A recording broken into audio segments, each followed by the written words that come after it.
नमस्कार, जनप्रभा सुपरफास्ट में आपका स्वागत है। मैं हूं हेमेंद्र सिंह। एक नजर डालते हैं आज की सुर्खियों पर। भारत चीन सीमा पर जारी विवाद पर रक्षा मंत्री राजनाथ सिंह ने राज्यसभा में बयान दिया है। उन्होंने कहा कि हमारे सैनिकों ने चीन की गतिविधियों के सामने संयम को बनाए रखा। इसके बाद भारत की क्षेत्रीय अखंडता की रक्षा के लिए आवश्यक रूप से शौर्य का भी प्रदर्शन किया। रक्षा मंत्री ने कहा कि भारत किसी भी परिस्थिति से निपटने के लिए तैयार है।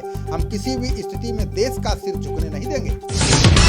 राज्यसभा के सभापति एम वेंकैया नायडू ने रक्षा मंत्री राजनाथ सिंह को सुझाव दिया। उन्होंने कहा कि वो प्रमुख नेताओं के साथ अपने कक्ष में बैठकर लद्दाख की स्थिति के बारे में जानकारी दें। नायडू ने कहा कि ये एक संवेदनशील मुद्दा है और फौज सीमा पर खड़ी है। उन्होंने कहा कि अंतर्राष्ट्रीय स्तर पर एक दुष्प्रचार चल रहा है कि भारत में लद्दाख के मुद्दे पर मतभेद है।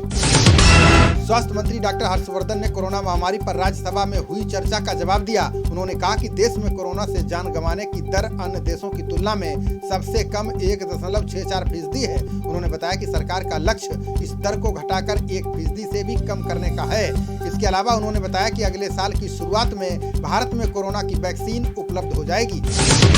सेवा और समर्पण के पर्याय प्रधानमंत्री मोदी जी का जन्मदिन आज सभी देशवासी सेवा सप्ताह के रूप में मना रहे हैं। इसी क्रम में आज केंद्रीय गृह मंत्री अमित शाह ने गांधीनगर लोकसभा के क्षेत्रवासियों को तोहफा दिया है। इसके तहत 229 करोड़ की लागत वाली जलापूर्ति योजना का शिलान्यास वीडियो कॉन्फ्रेंस के माध्यम से किया।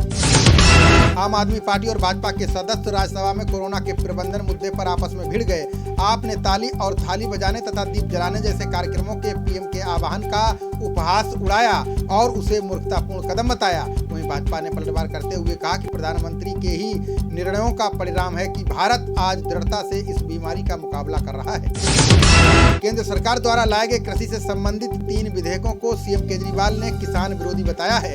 सीएम केजरीवाल ने इन विधेयकों को केंद्र सरकार से वापस लेने की मांग की है। उन्होंने कहा कि संसद में आप इन विधेयकों के खिलाफ मतदान करेगी। आपको बता दें कि राज्यसभा में आपके 3 सांसद और लोकसभा में 1 सांसद है। डीआरडीओ ने सेना की मदद का फैसला लिया है। संगठन ने लेह में सैनिकों को बॉर्डर तक पहुंचाने के लिए 8 बख्तरबंद गाड़ियां तैयार की हैं। इसके साथ ही इन गाड़ियों को लेह सीमा पर सेना के हवाले भी कर दी गई हैं। फिलहाल सेना ट्रायल के लिए इन बख्तरबंद गाड़ियों को बर्फीले और पहाड़ी इलाकों में इस्तेमाल करेगी। पंजाब कांग्रेस के लोकसभा सदस्यों ने संसद परिसर में कृषि से संबंधित विधेयकों की प्रतियां जलाईं और उनको वापस लेने की मांग की।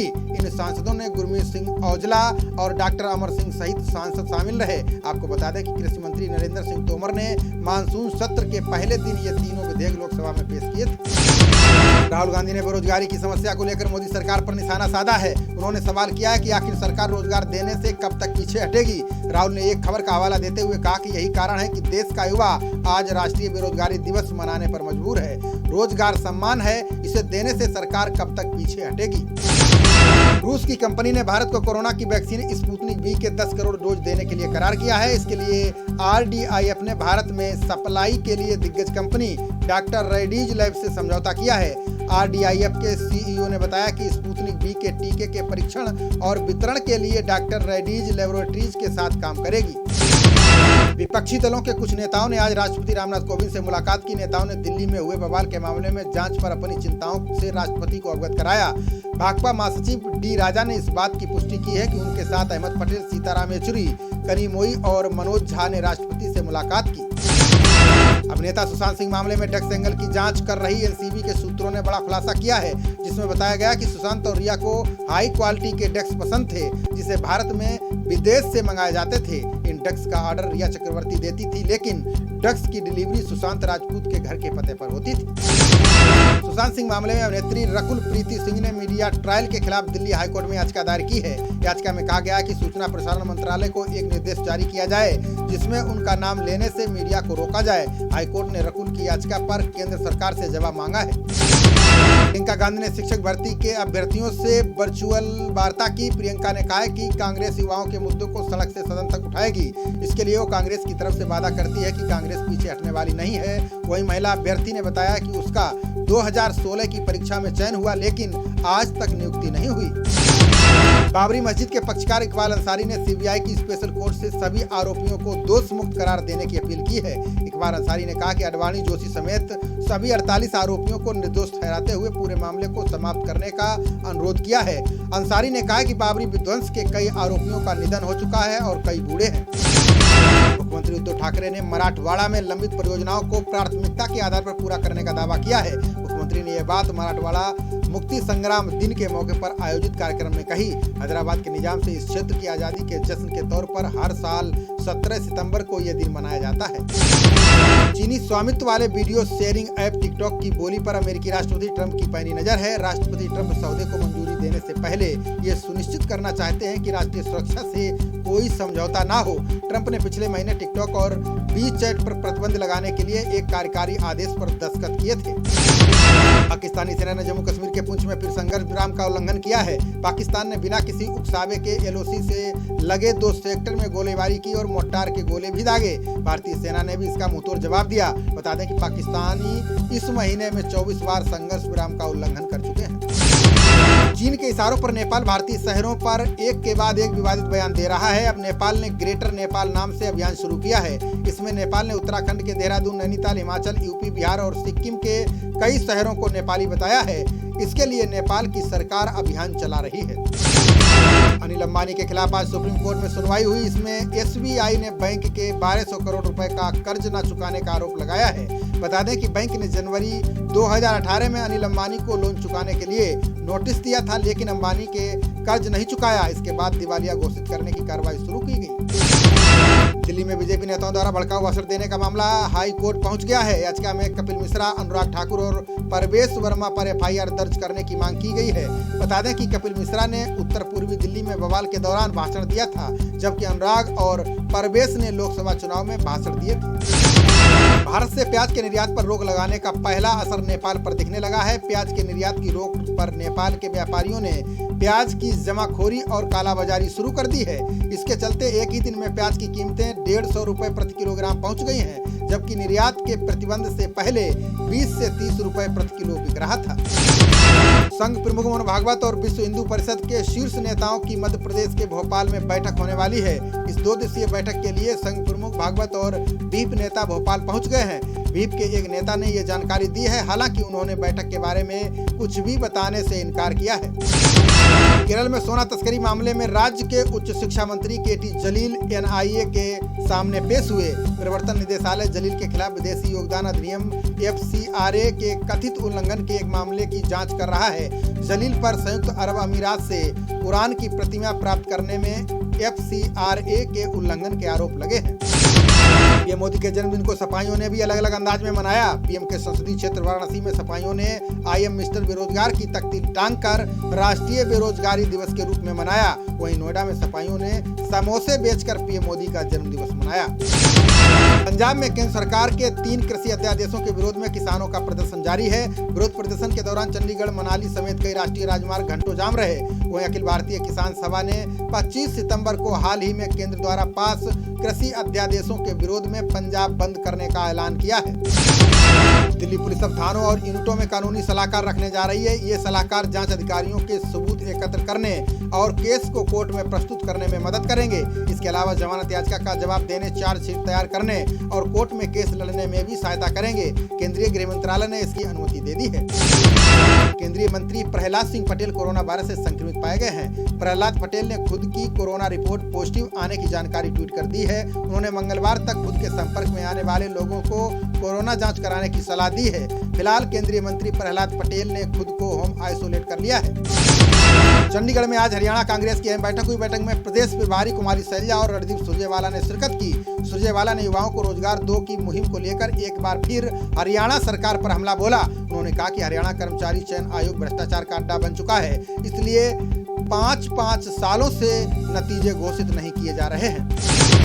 बिहार में विधानसभा चुनाव को लेकर बयानबाजी का दौर तेज हो गया है। जन अधिकार पार्टी के अध्यक्ष पप्पू यादव ने भाजपा को निशाने पर लिया है। पप्पू यादव ने चुनाव चिन्ह कैंची मिलने पर कहा कि भाजपा के साजिशों का जवाब जनता कैंची से देगी। उन्होंने लालू प्रसाद से बिहार को बचाने के लिए आगे आने की अपील की है। एलजेपी के पूर्व सांसद सूरजभान सिंह ने पार्टी की बैठक के बाद कहा है कि बिहार चुनाव में एलजेपी की 36 सीटें बन रही हैं। सूरजभान ने बताया कि 130 सीट पर जेडीयू बीजेपी की सीटिंग विधायक हैं, इसलिए बाकी बची 120 सीटों में से 20 सीटें एलजेपी की पसंद की मिलनी चाहिए। वहीं बची 100 सीटों में से बी और सी ग्रेड की 16 सीटें दी जाएं।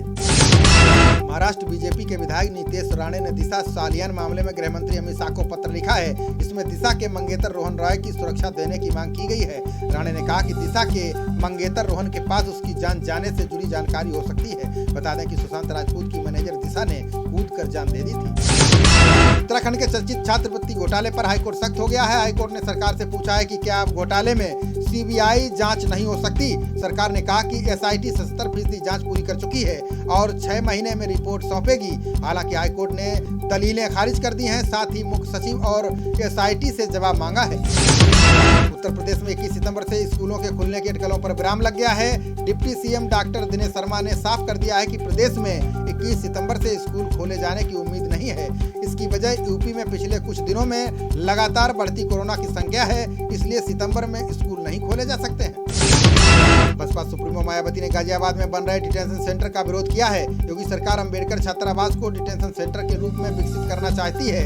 इस अंबेडकर छात्रावास का निर्माण तब हुआ था जब मायावती यूपी की मुख्यमंत्री थी। मायावती ने इसे दलित विरोधी बताते हुए फैसला वापस लेने की मांग की है।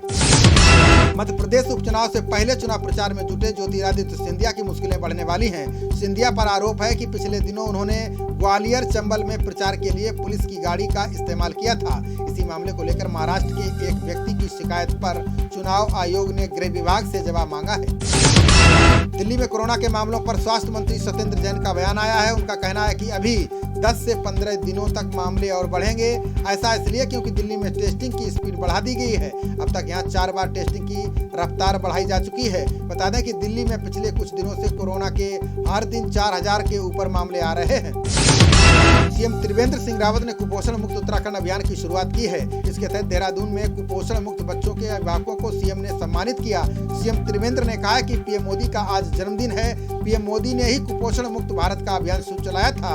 अब राज्य में उत्तराखंड सरकार इसे आगे बढ़ा रही है। हरियाणा में लाइसेंसी हथियारों से हवा में गोलियां चलाने वालों की अब खैर नहीं होगी। पुलिस अब लाइसेंसी हथियार रखने वाले सभी लोगों के आर्म्स एंड एम्यूनिशन की फिजिकल जांच करने जा रही है। इस जांच के दौरान लाइसेंस धारक में एम्यूनिशन कम पाया जाएगा तो हरियाणा पुलिस उसका लाइसेंस रद्द कर सकती है। बीजेपी सांसद सुधांशु त्रिवेदी ने आप सांसद संजय सिंह पर पलटवार किया है। सुधांशु ने कहा कि चरखा चलाने से आजादी नहीं मिली थी। आजादी की लड़ाई में चरखा चलाना एक प्रतीक था, वैसे ही कोरोना में थाली बजाना भी एक प्रतीक था। दरअसल संजय ने कहा था कि थाली बजाने से कोरोना ठीक होता है, तो बजाने को तैयार हूँ। शिवसेना सांसद संजय राउत ने केंद्रीय मंत्री अर्जुन राम मेघवाल के बहाने मोदी सरकार पर तंज कसा है। राउत ने कहा है कि मैं सरकार से जानना चाहता हूं कि क्या कोरोना संक्रमित भाभी जी के पापड़ खाकर ठीक हो रहे हैं। बता दें कि मंत्री मेघवाल ने बीकानेर में बने भाभी जी नाम के पापड़ खाने से कोरोना ठीक होने का दावा किया था। जीएसटी क्षतिपूर्ति के मुद्दे पर पश्चिम बंगाल के वित्त मंत्री अमित मित्रा ने केंद्र सरकार पर निशाना साधा है। उन्होंने आरोप लगाया कि जीएसटी विकल्पों पर राज्यों को सहमत करने के लिए राजनीतिक ताकत का इस्तेमाल किया जा रहा है। बता दें कि केंद्र ने राज्यों को 2 विकल्प दिए हैं, जिनके तहत वे 2.35 लाख करोड़ रुपए का उधार ले सकते हैं। अमेरिकी राष्ट्रपति डोनाल्ड ट्रंप ईरान पर शनिवार को बड़ा ऐलान करने जा रहे हैं। ट्रंप ने ईरान पर सभी अंतर्राष्ट्रीय पाबंदियों को फिर से बहाल करने की तैयारी शुरू कर दी है। हालांकि कई देश अमेरिका के इस फैसले का विरोध कर रहे हैं। बता दें कि अमेरिका ने साल 2015 में परमाणु समझौते सहित कई मामलों में ईरान को छूट दी थी। पीएम मोदी के जन्मदिन को लेकर भाजपा कार्यकर्ताओं ने सासाराम में बस्ती मोड़ स्थित दलित बस्ती में पठन पाठन सामग्री, खिलौने और मिठाइयां बांटी। भाजपा के व्यावसायिक प्रकोष्ठ के जिला अध्यक्ष संजय कश्यप ने कार्यक्रम का नेतृत्व किया। संजय कश्यप ने कहा कि पीएम मोदी के चिरायु होने की कामना के साथ सेवा में लगे हैं। बांदा में कांग्रेस कार्यकर्ताओं ने राज्यपाल को संबोधित डीएम को ज्ञापन सौंपा। कांग्रेस ने ज्ञापन में कई मांगे रखी, जिसमें इंद्रकांत त्रिपाठी को न्याय मिलना चाहिए, पुलिस अधीक्षक को जेल भेजा जाए, परिवार के एक व्यक्ति को सरकारी नौकरी दी जाए और परिवार को सुरक्षा भी प्रदान की जाए।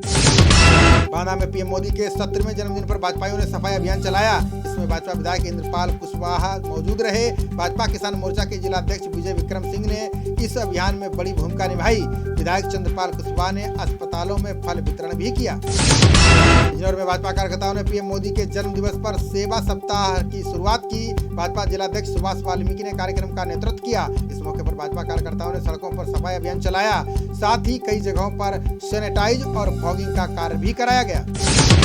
हरदोई में लव जिहाद का मामला सामने आया है। मुस्लिम युवक पर आरोप लगा है कि उसने फर्जी फेसबुक अकाउंट बनाया, जिसमें अपनी असली पहचान छुपाकर हिंदू नाम रखा और अपने आप को पत्रकार बताया। इसके बाद हिंदू लड़की को झांसे में लेकर उसे फंसाया। संबंध होने के बाद मुस्लिम युवक लड़की को ब्लैकमेल करने लगा। इसके बाद युवती ने परिजनों को जानकारी दी। एएसपी कपिल देव सिंह ने कहा है कि पुलिस ने केस दर्ज कर युवक को गिरफ्तार कर लिया है। हरदोई में सपाइयों ने फल का ठेला लगाकर युवाओं के लिए रोजगार मांगा। राष्ट्रीय सचिव मुकुल सिंह ने प्रदर्शन की अगुवाई की। मुकुल सिंह ने कहा कि भाजपा सरकार ने युवाओं को रोजगार के नाम पर धोखा दिया है। जब से भाजपा की सरकार बनी है तब से जनता खुद को असुरक्षित महसूस कर रही है। मुकुल सिंह ने कहा कि भाजपा ने किसानों के साथ नाइंसाफी की है। बिजनौर में पीएम मोदी के जन्म दिवस को युवाओं ने बेरोजगारी दिवस के रूप में मनाया। युवाओं ने अपनी डिग्रियों की फोटोकॉपी नष्ट कर विरोध जताया। युवाओं ने जिला अधिकारी को ज्ञापन सौंपा, जिसमें 5 साल संविदा पर रखे जाने के योगी सरकार के फैसले को गलत बताया। युवाओं ने कहा कि ये बेरोजगारों के साथ धोखा है। खबरों का सिलसिला जारी रहेगा, देखते रहिए जनप्रवाद। नमस्कार।